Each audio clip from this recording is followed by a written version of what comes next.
And we talked about bonding last time.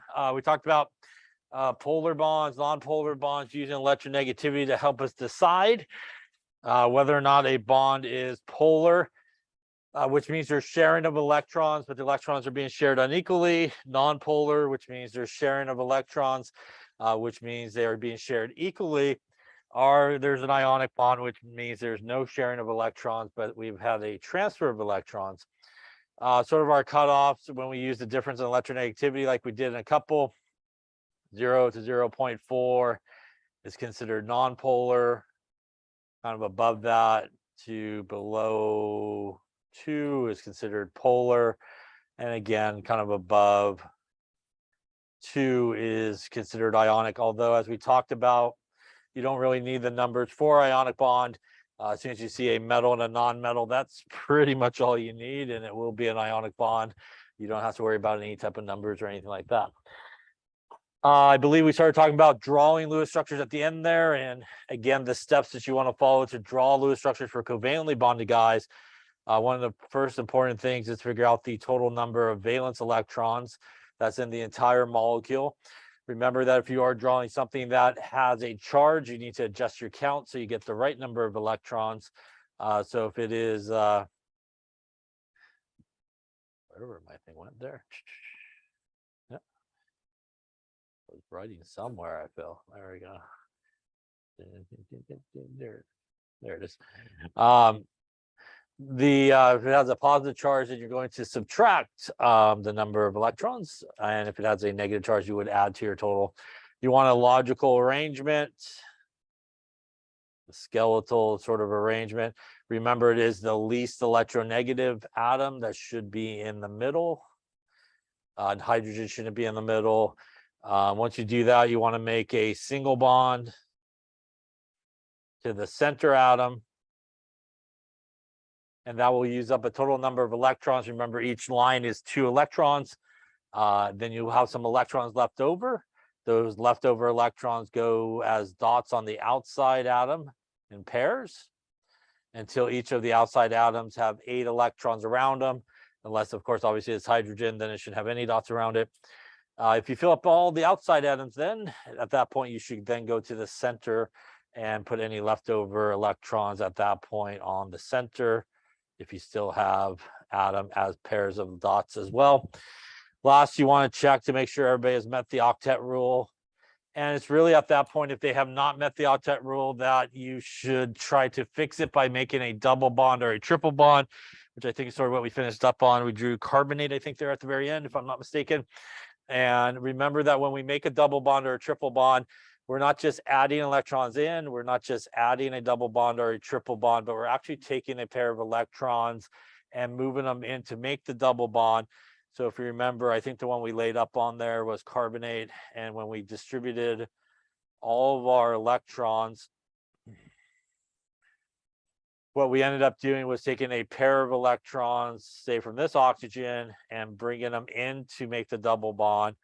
The reason we want to do that is that will maintain the correct number of total electrons, and it will help complete the octet for everybody else there that was missing it. And again, typically put a little bracket and charge around it if it is something that has a charge. Any questions on those steps there? That was the last one we drew, yes? Yeah. I want to make sure I wasn't here alone. I just want to make sure. All right, so let's draw a few more just to make sure. So once you draw, let's do SO2. Why don't you draw, let's do CO2. Let's do NO3 minus. And let us actually do N2. All right, draw the proper Lewis structures for each of these. See what you come up with here.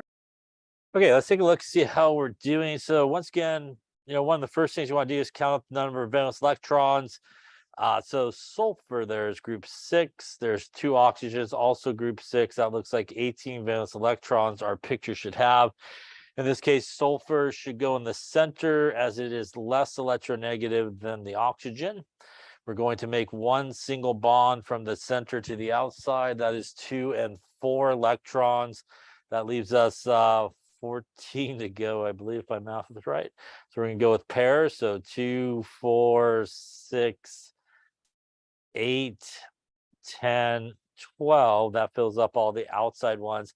I actually still have electrons to put on there, right? This is only 16 electrons. We do need to go to the central atom and put the dots on there. That is how they get there, by the way, and they should be there. That is now 18 valence electrons. Is everybody good here? No, the sulfur has only 6 electrons. It has 2, 4, and 6 around it. So we do need to make a double bond to fix it. You could actually do it from either oxygen. So we're going to take a pair of electrons and bring them in to make that bond. And that would get us something that looks like this. Or you could have done it on the other side, which would give you something that looks like this. And either one would have been perfectly fine. I think we might have talked about this last time, but these guys are what are known as resonance structures of each other. And basically they develop because there's more than one place where you could make a double bond. And those double bond electrons are what are referred to as being delocalized. They're just moving around. So at any given point, they may be to the oxygen on the left, maybe the guy on the right. You don't have to draw all the resonance structures unless it asks you to do so. So you can lay up either one of those pictures would have been perfectly fine. The ones with the double bond, obviously, would be the correct ones there. Any questions on that one there? Yeah.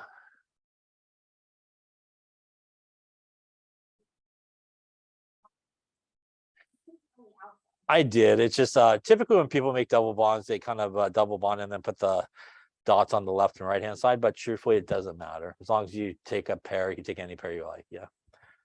Other questions? Okay, let's look at CO2 here. CO2 is carbon. That's what they say. That's 4. 2 times 6 for oxygen. Like a 16. We'll go with. How's that? Once again, here we're going to go carbon in the middle as it is the least electronegative. We're going to do oxygens on either side.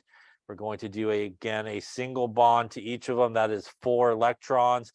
That means I got 12 more to go. We're going to go on the outside to fill them up. So that is 2, 4, 6, 8, 10. I'll go on this side of the line there. 12 at that point. At that point, I have now used up all 16 electrons. Is everybody okay here? No, our carbon is short. Our carbon has only 4 electrons, the 2 bonds. So we do need to try to fix it by making a double bond. So I'm going to take a pair of electrons and bring it in to do so. When I do, I end up with this. Did that fix the problem? It did not. It got us closer. We're now at 6 electrons for the carbon, but we do need to get to 8. So we wouldn't want to jump here to a triple bond because we still actually have an option to make another double bond, and we can make another double bond on the left-hand side there. So we would do the same thing here. Again, you kind of want to exhaust your double bonds before you jump to a triple bond, and we would bring those electrons in, double bonding the guy on the left as well. And now when we look at it, are we good now? We are. Everybody's got 8. We still have only 16 electrons. Any questions on that one there? Coming here to nitrogen, which is 5 plus 3 times 6. I'll put a parentheses there maybe. We also have a negative, which means we do need to add 1 to it. And that means 18, 19, 24 valence electrons. In this case, nitrogen will go in the center as it is the least electronegative. Oxygen's around. We'll do 1, 2, and 3 bonds. That is 6 valence electrons. Just have a lot more to go there. 18, I think. So that's going to be 2, 4, 6, 8, 10, 12, 14, 16, and 18 in this case. Once again, looking at our nitrogen in the center, it is short a pair of electrons there. So once again, here we could double bond at any of the oxygens you choose. So I'll take the guy from the top here, we'll bring it in. And when I do that, we end up with a double bond up on top. Our other guys stay single bonded. And really should put a bracket around it with a negative charge. You could draw 2 more resonance structures for that one where you double bonded to the left or double bonded to the right. Again, either one would have been perfectly fine. Any questions on that one there? And lastly here, our nitrogen, which would be 2 times 5. That looks like a 10. There really is no central atom here. There's just 2. So you can approach it the same way. Just put them across from each other. You'll do the same thing. You're going to connect 1 bond there. That is 2 electrons. That's 8 more to go. We'll distribute it on the outside. So that is 2, 4, 6, and 8. That is all 10 electrons at this point. Nitrogen on the left is a little short. It's only got 4 electrons. So we'll try to fix it by making a double bond. We're going to bring those electrons in to do so, which will give us something that looks like this. Did it fix it in this case? It did not. Again, it got us closer. Nitrogen on the left now has 6. I got nowhere else to make a double bond, so now I need to make a triple bond to fix it. Works the exact same way. Once again, we're going to take a pair of electrons and move them in to make our triple bond.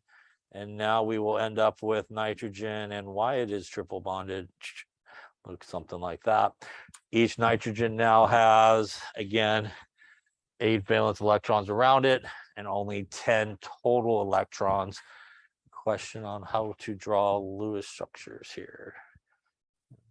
So obviously you need to be able to draw them correctly. If you follow those steps, you will end up with a pretty good structure, probably the right structure.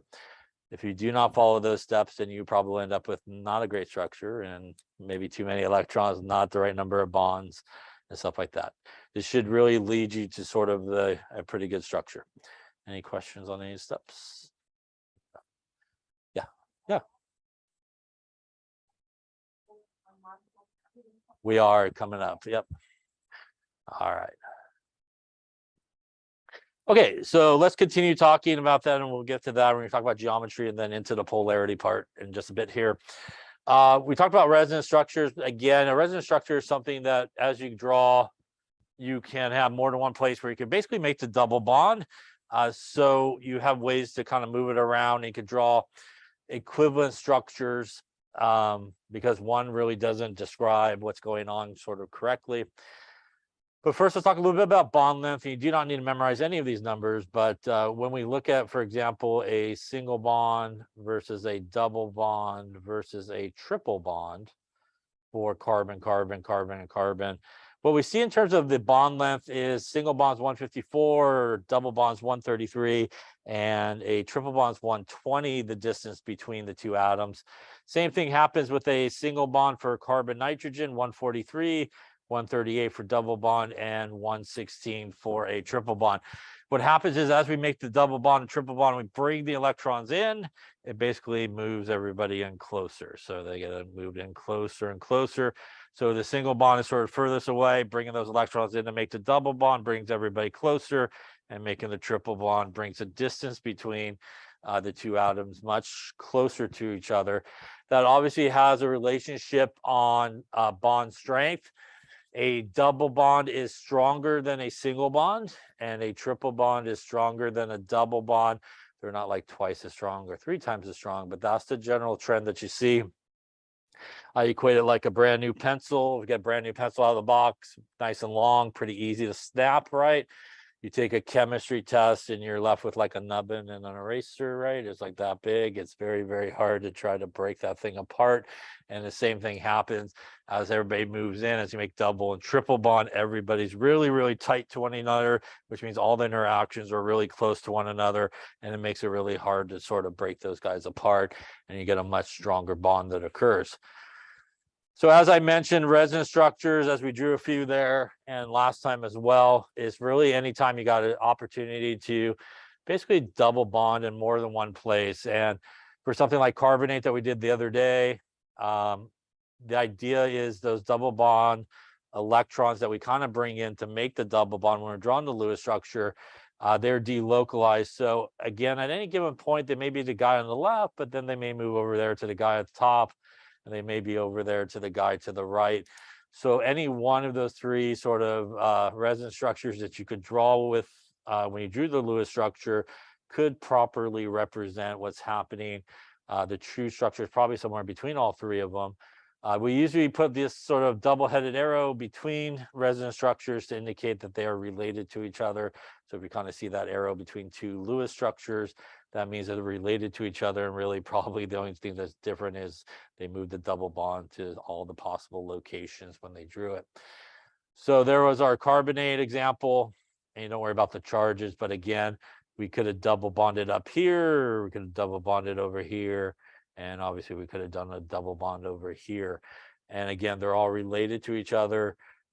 If you're out to draw the Lewis structure, you don't need to, again, draw all of them. You just need to draw one of the three structures would be sufficient. Benzene ring is actually something that looks like this. It's 6 carbons and 6 hydrogens, and it's got 3 double bonds inside of it. And again, you could draw some equivalent structures that look something like this. These are all carbons at these points. We'll see benzene again when we talk about organic, but it's an organic compound. There's actually a hydrogen at each of these points. Also why sometimes you will see benzene drawn like this with a little circle in the middle to indicate that those double bond electrons could be pretty much anywhere, kind of moving around and stuff like that. We'll see a benzene again later. All right, there are some exceptions to the octet rule, and let me be really clear here. We will never have any exceptions to the octet rule, but you should know the 3 exceptions. You'll never be asked to draw any of the exceptions, but you just need to know what those exceptions are. One exception to the octet rule is what's referred to as an incomplete octet, and that means that it has less than 8 valence electrons around it. For the most part, boron is pretty much the guy that does that the most. So as you can see here, boron actually only has 2, 4, 6 electrons around it, and it's perfectly happy with that. It doesn't need any more. Beryllium and aluminum does it, but they're really kind of metals, so they pretty much kind of really behave more ionically. So really boron is sort of the one that you sometimes will see it, not in here, but that is an exception to the octet rule.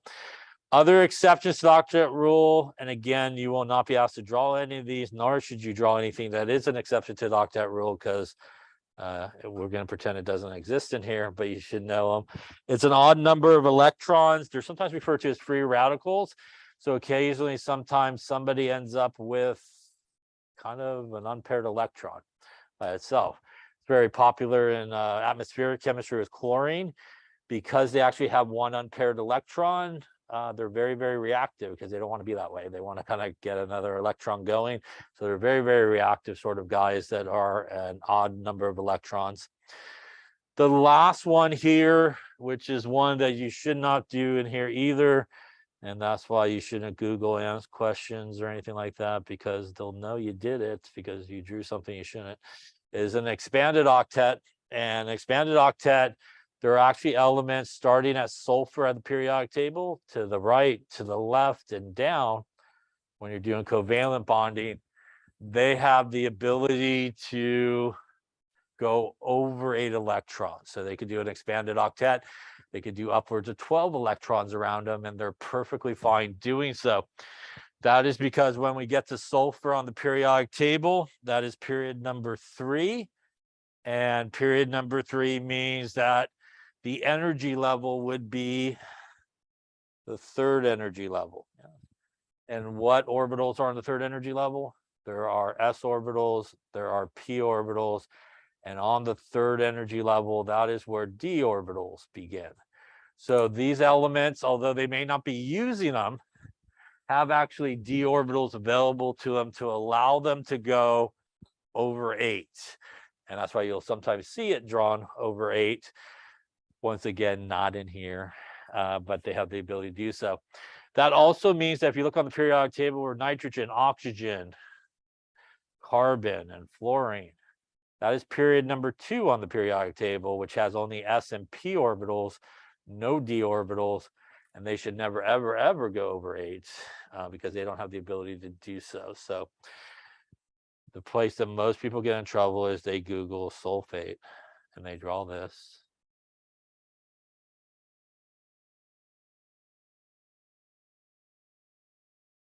Maybe you did earlier. Hopefully you didn't.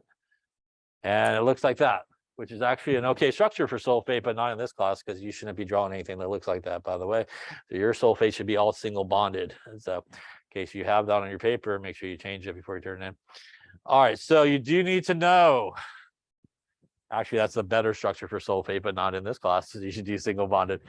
All right, so you should know the 3 exceptions, but once again, everything, let me say it one more time, everything will obey the octet rule in here. So everything should obey the octet rule. Nothing should go over the octet rule. Nothing will go under the octet rule. If you end up with a negative number, an odd number, again, odd number, again, with a negative number, you're wrong. But if you end up with an odd number, then you definitely added wrong in this class. But there are things obviously that could go more and there are things that could go less. But just not here. Let's talk a little bit about geometry, and we're going to talk about molecular geometry of our molecules here.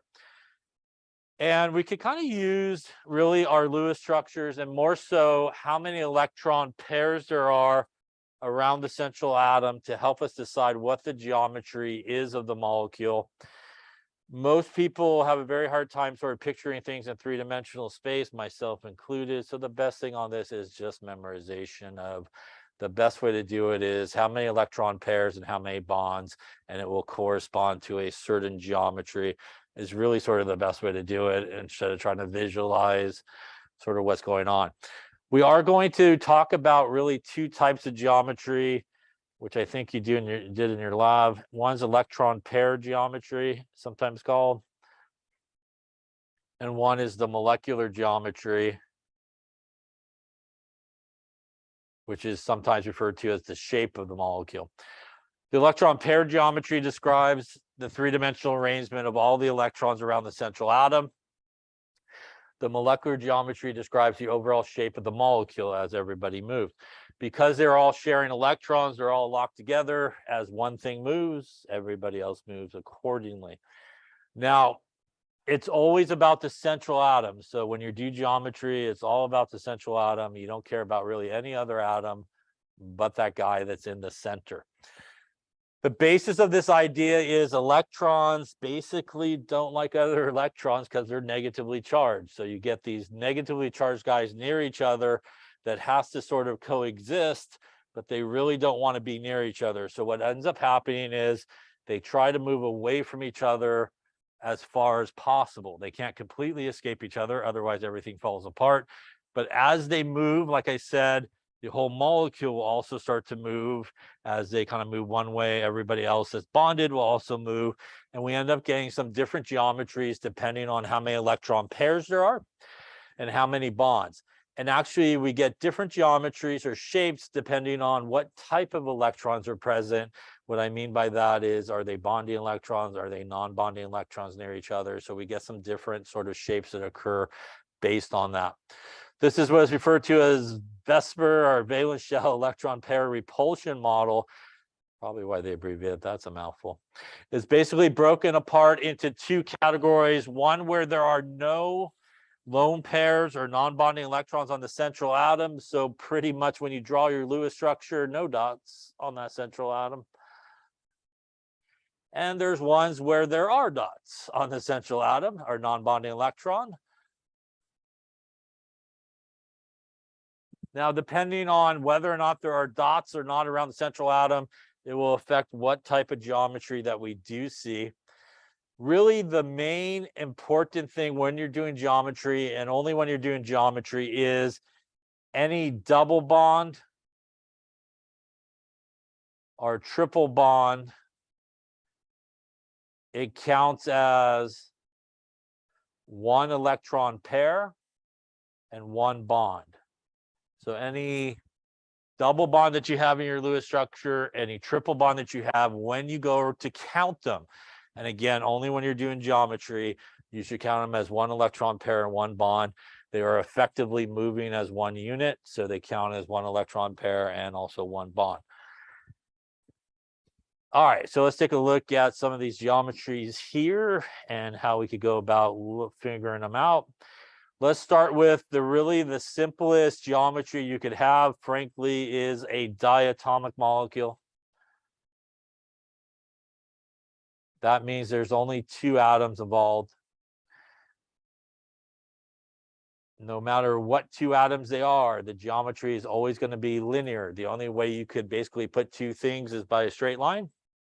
So you basically get a linear arrangement. That means it doesn't matter if it is single bonded.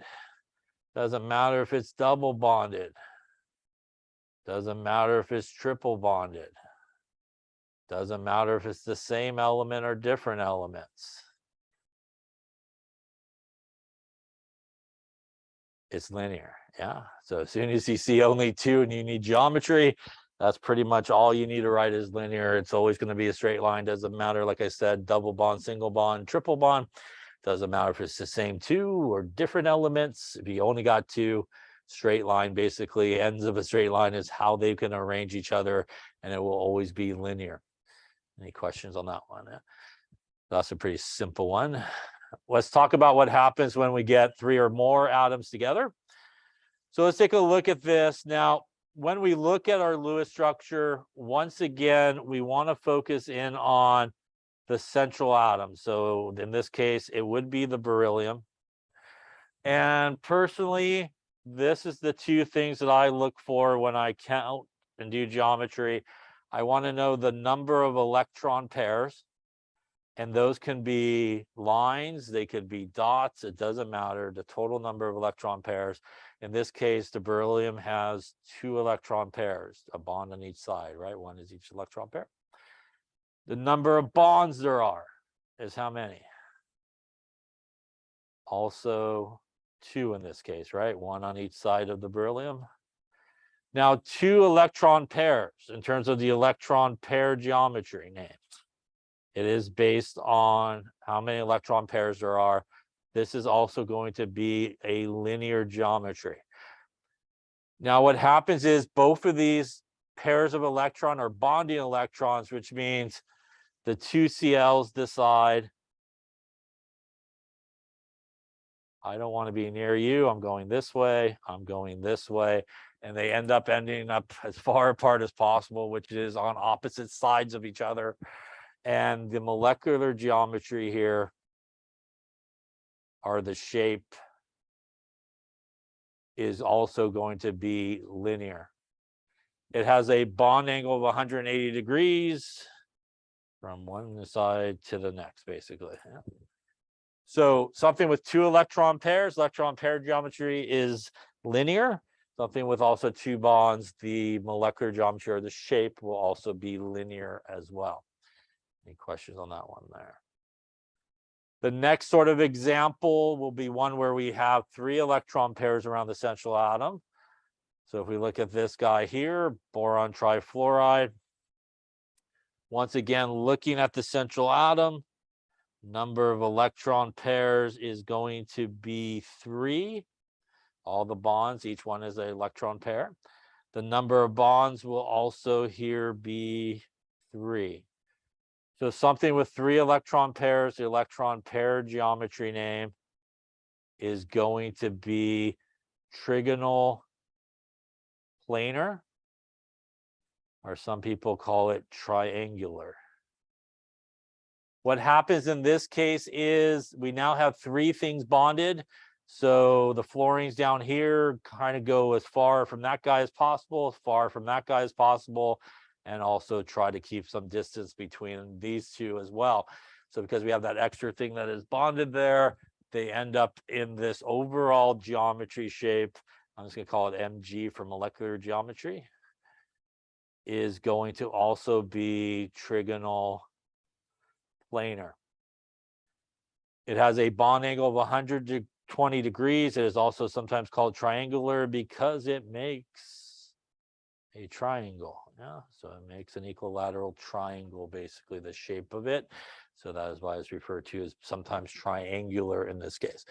So 3 electron pairs, once again, central atom you want to count, dots, lines, doesn't matter. And number of bonds here, 3 and 3, is trigonal planar for both the electron pair name and the molecular geometry name. Any questions on that? Again, a bond angle about 120 degrees there. The next example is a central atom where we actually have it messed up. It's bad job there. Let me redraw that there a little bit better. I think it's okay on your picture, I think. Maybe. There we go.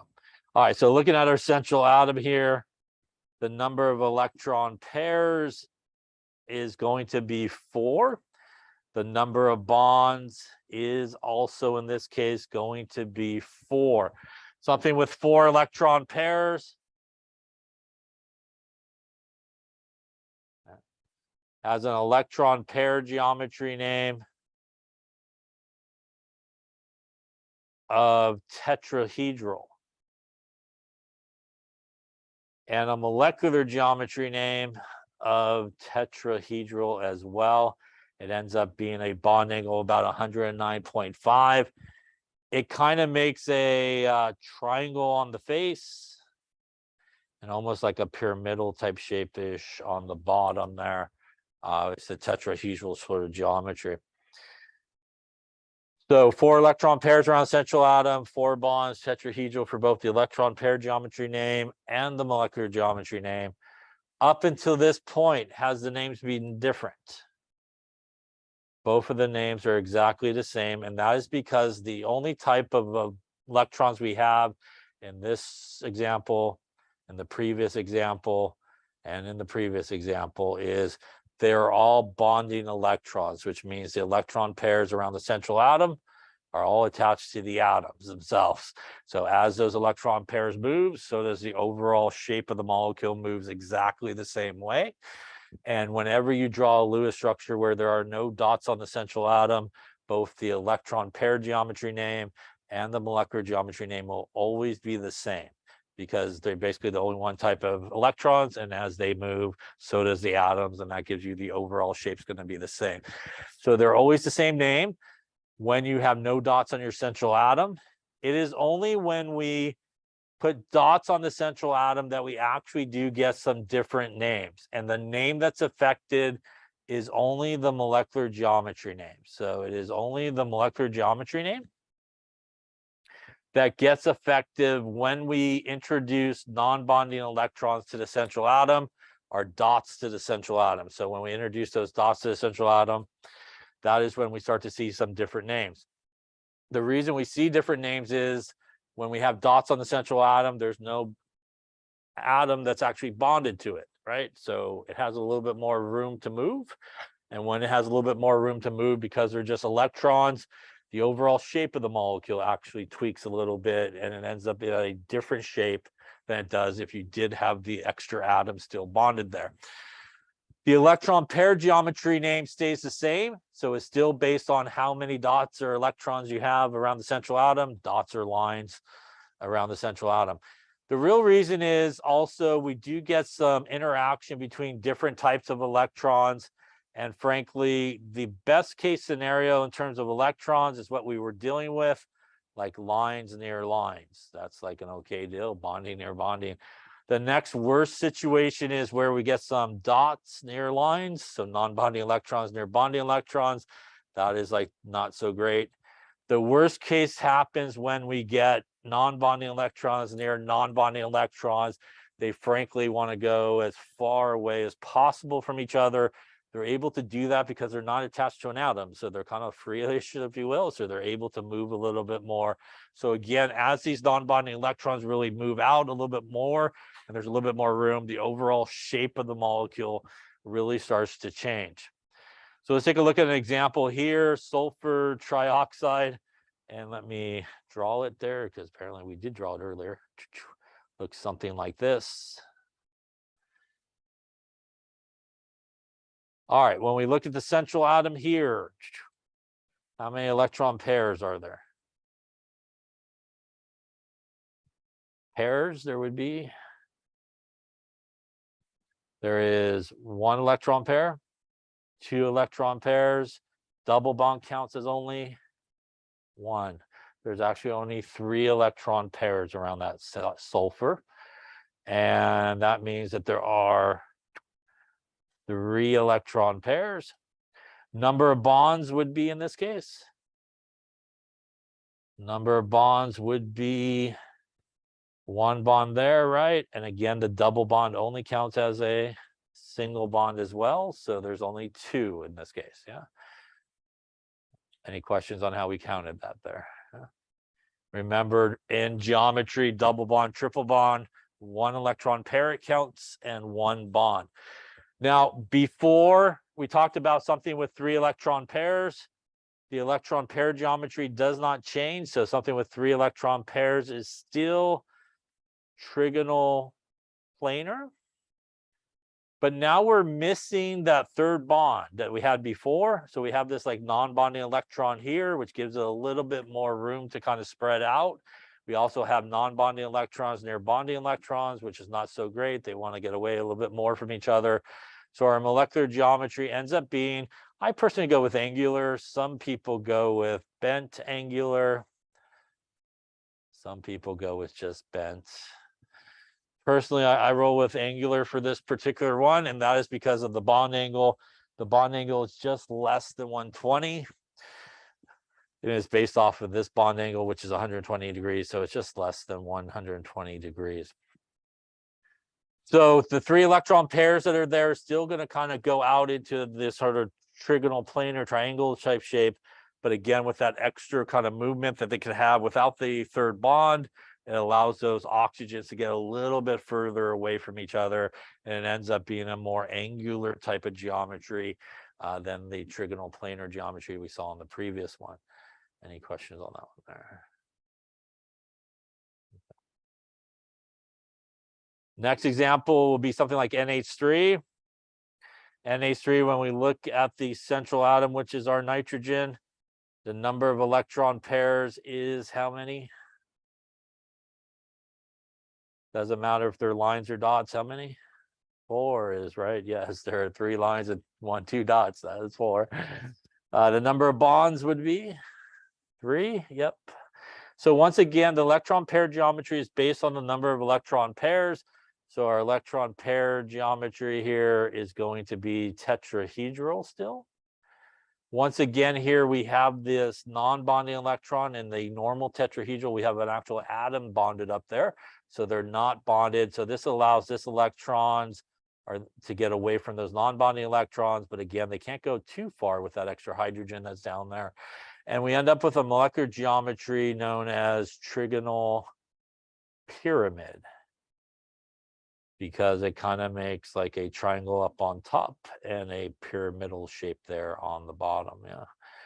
So our trigonal pyramid type shape has a bond angle of less than 109.5, which is the tetrahedral bond angle, just slightly less, again, with the extra non-bonding electrons, no atom there, able to kind of tweak a little bit more. This brings us a really good point of 2 names that we've just talked about here. And that is trigonal planar and trigonal pyramid. They are 2 different things. Now, trigonal planar is 3 electron pairs and 3 bonds. Trigonal pyramid is this one, 4 electron pairs and 4 bonds. On an exam or something like that, you know, don't just write trigonal and let me choose because I failed chemistry. I'm going to choose wrong. I'm going to choose an X. Yes. Or my other favorite one, it is trigonal. I'm very confident. Planar, I'm still confident. Something like, clearly that is pyramid or whatever one it was supposed to be. So, you know, flip a coin if you're not sure, but hopefully you should be sure. But do not just write trigonal. You do need to specify planar or pyramid. They are 2 different shapes and they are 2 different bond angles that are happening there. Any questions on that one there? All right, the last geometry that you need to know is one like this here, like our friend water. And that is a central atom here of oxygen. Number of electron pairs is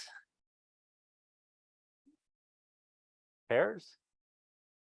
4. I like it. That's good. That's 1, 2, 3, and 4. There we go. Number of bonds would be 2. Yeah, there you go. So once again, something with 4 electron pairs, the electron pair geometry name is still going to be tetrahedral, like all the other ones that we saw that had 4. But in this case, we actually have all the bad interactions happening at once. We have bonding electrons near bonding. We have non-bonding electrons near bonding. And then we have non-bonding electrons near non-bonding electrons, which really don't want to be near each other. So what ends up happening is these non-bonding electrons go this way, and then our hydrogens go the opposite way to get away from each other. And the result of this is we get a molecular geometry of bent are V-shaped, which is why I use angular for the other one. And the bond angle here is just less than 109.5. It's like a buck 104 or something in that ballpark.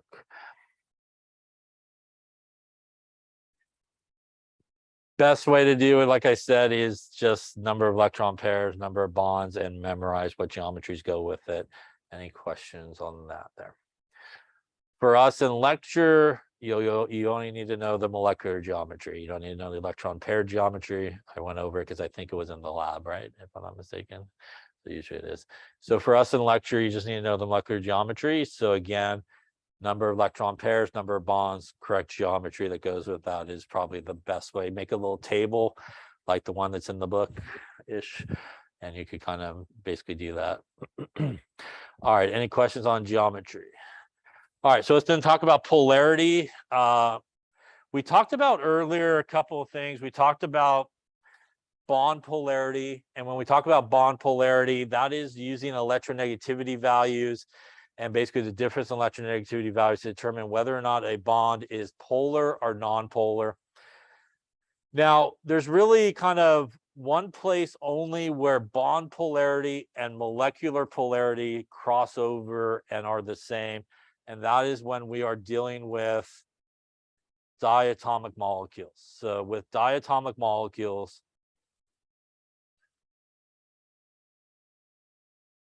bond polarity, where we use our difference in electronegativity, and molecular polarity are really one and the same. They basically come out the same. By the way, when we talk about molecular polarity, we're not talking about any individual bond. We're talking about the entire molecule as a whole. Is it sharing those electrons equally, or is it sharing it unequally? If it is sharing it unequally, the molecule will be a polar molecule, which means it has a positive side to the molecule and a negative side to the molecule.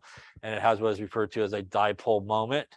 So if it is a polar molecule, it has a dipole moment.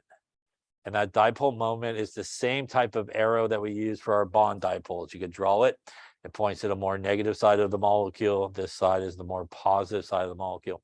If it is a nonpolar molecule, that means overall the molecule is sharing the electrons equally, and there really is no side that's more positive. There's no side that's more negative. It's kind of like a neutral molecule. It's just kind of no charge on it.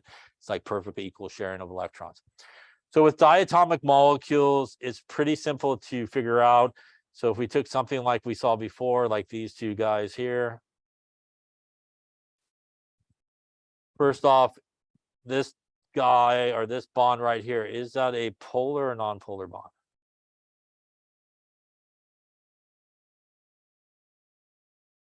The electronegativity value of fluorine is 4. This fluorine would be 4. When I take the difference, it equals 0, which makes it what type of bond?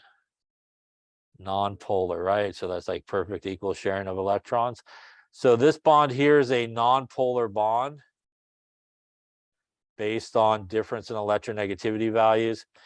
And because that is the only bond in the entire molecule, then the molecule here has to also be a non-polar molecule.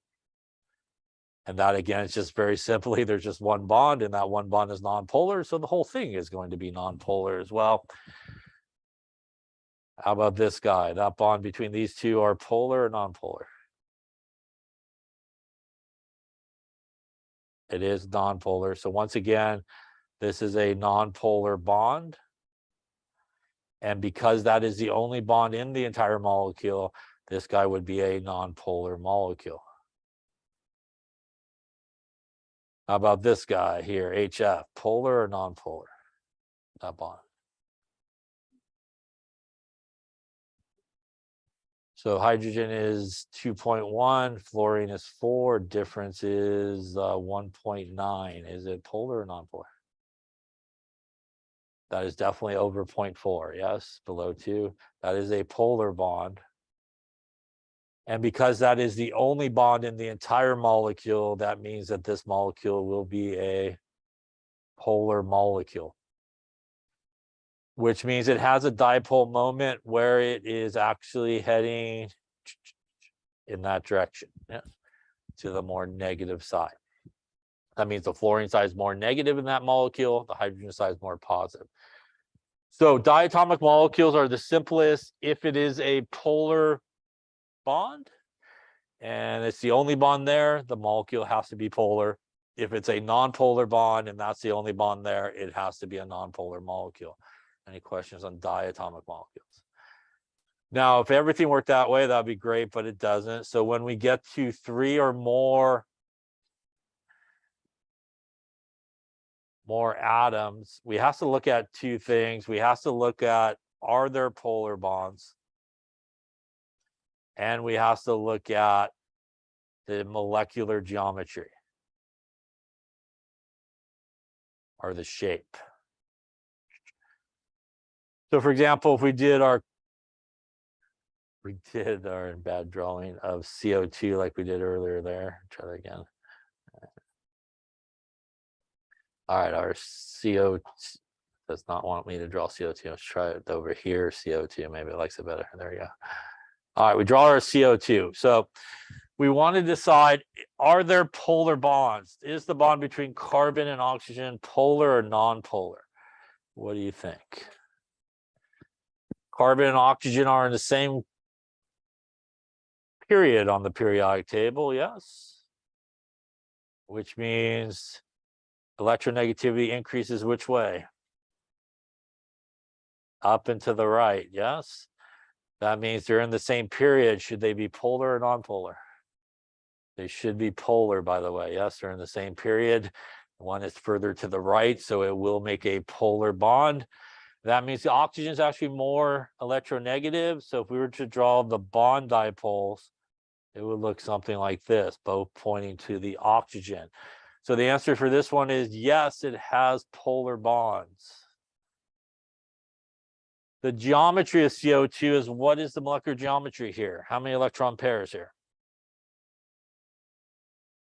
The number of electron pairs is 2. Each double bond counts as only 1 electron pair, right? Number of bonds is 2 as well. Each one counts as only 1.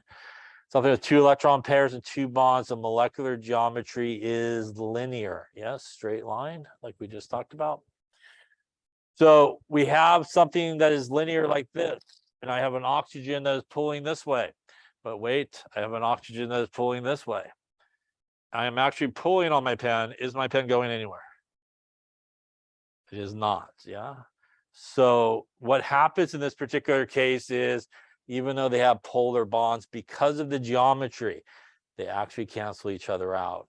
And this molecule is actually non-polar, this molecule. And it's a good example that you could definitely have a molecule that has polar bonds, but because of the geometry, they may cancel each other out. That is because these things here are vectors. They have direction, they have magnitude, and that's all I remember from the class ahead of us, which is physics, I think. But in certain cases, I woke back up and I remembered that in certain cases, they cancel each other out like we just saw. And in other cases, they will actually add to each other. So let's take a look at water. Between hydrogen and oxygen, is that a polar bond?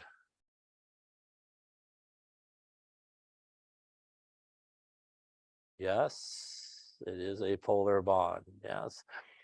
So between hydrogen and oxygen, it is a polar bond, with oxygen being more electronegative. So we will have our guy going towards the oxygen. So once again here, water does have polar bonds. What is the geometry of water? We just did it. The molecular geometry here is going to be bent or V-shaped. Yeah.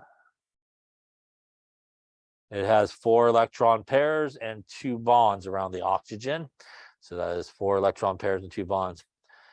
In this particular case, the guys will actually add to each other. So if you think about it, it is basically bent or V-shaped like this. You got a polar bond coming this way, one coming this way, like you're grabbing from the top. If I took something from the top and just pulled it, right, you kind of imagine that the whole thing would move. And they actually add to each other, and we get a net dipole moment that is happening going this way, where the oxygen side of water is more negative, the hydrogen side of water is more positive, and this would be a polar molecule. By the way, how the vectors work is you draw one, and you take the other one, kind of put it head to tail, and then they add together in this case for a net dipole heading in that direction.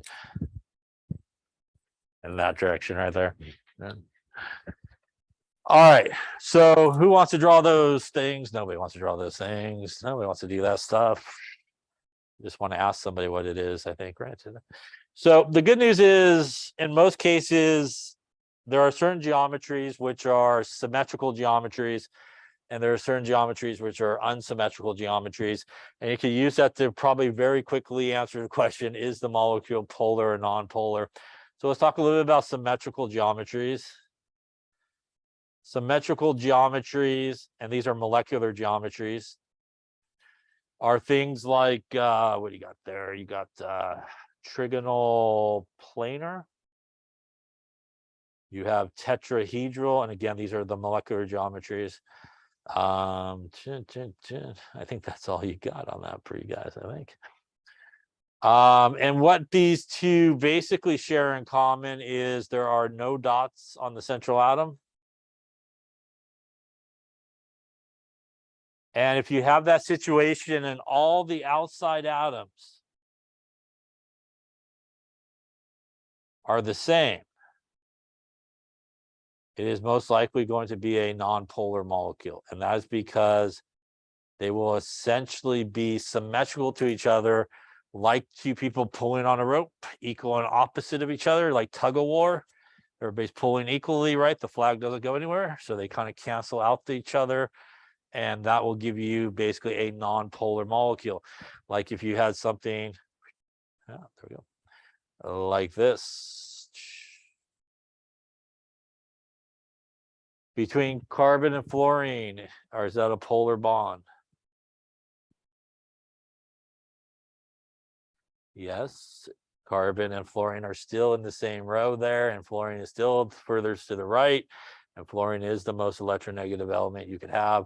So we actually, again, here have 4 polar bonds, but there are no dots on the central atom. These are all symmetrically opposites of each other. So basically you have 2 fluorines pulling this way, you got 2 pulling this way.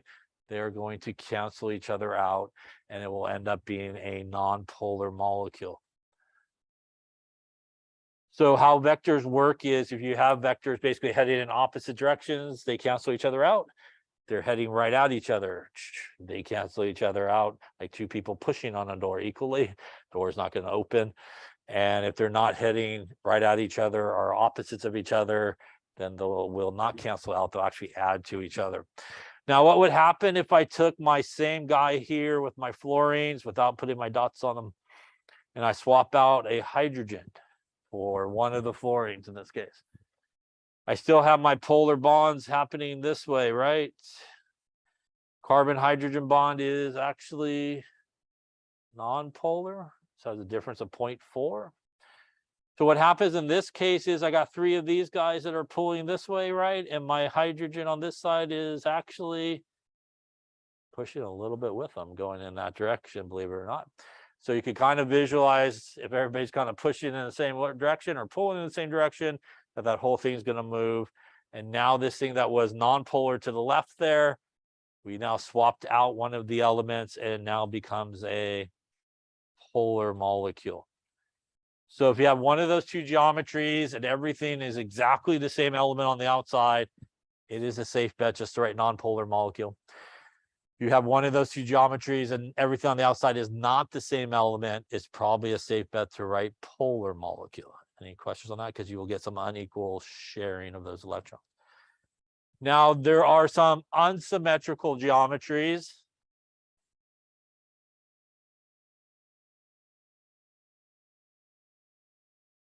And basically what these unsymmetrical geometries are for you guys is trigonal pyramid, angular, and bent or V-shaped. What all these guys have in common is when you draw your Lewis structure, you got some dots on the central atom. And if you have dots on the central atom and all of the elements on the outside are the same, it is going to be a polar molecule. So if we take our water, for example, I see dots on my central atom. I see everybody on the outside is the same. This is going to be polar. So basically, if you draw your Lewis structure, you see dots and everything on the outside is the same, but it's a polar molecule. You'll be fine in most cases. If you draw your Lewis structure and you have no dots on the central atom and everything on the outside is the same, put non-polar, you'll be all right in most cases. And if you draw your Lewis structure, you have no dots on the central atom and everybody on the outside is a different element, or there is a different element on the outside, it will become polar. The only one you have to think about is linear, which is pretty simple because it's a straight line. So if you have the bond electronegativities going opposite, like our CO2, they will cancel. If you have them both heading in the same direction, the electronegativity arrows, they will cancel. But it could be they all head in the same direction, all the arrows, then it would be a polar molecule. So linear is the only one you have to think about, but basically your option for linear would be they head in opposite directions, non-polar. They head in the same direction at each other, non-polar. Are they all head in the same direction, polar? So that would be your linear options when you draw it there. Non-polar, non-polar, and then polar. Question on the quick way to do molecular polarity. So let's see how quick we could do it. Let's re-sketch some of the ones we did before. So earlier today, we drew this guy here. Ooh, very badly. We drew this. We drew this.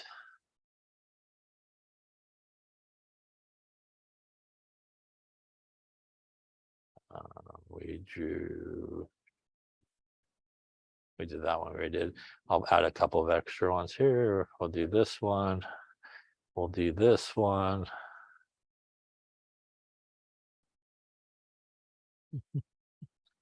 All right. So first off, let's start with this one here. This is two guys together, right? Which means all we have to determine is the bond. Is that bond polar or non-polar? Between two nitrogens. It is non-polar, which means this molecule is non-polar. Here I see what on my central atom? Dots or no dots? Dots. Everything on the outside, same or different element? Same. So dots, same element, polar.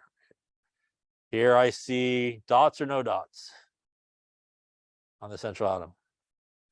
No dots. Everything on the outside is the same, polar or non-polar? Non-polar. Yes, symmetrical geometry. Here I see dots on my central atom, outside atom, same or different? Same. So dots with same elements going to be polar. Here I see dots, elements on the outside are the same, polar or non-polar? Polar. I think we drew this one maybe at the very beginning.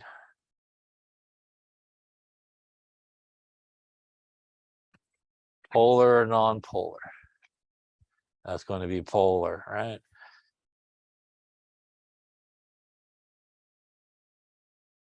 Polar or non-polar? Non-polar, right? No dots, everybody's on the outside is the same. See how quick you could do it? Yes, don't think about it, just do that, yeah. Any questions on that there? Okay. So I believe that is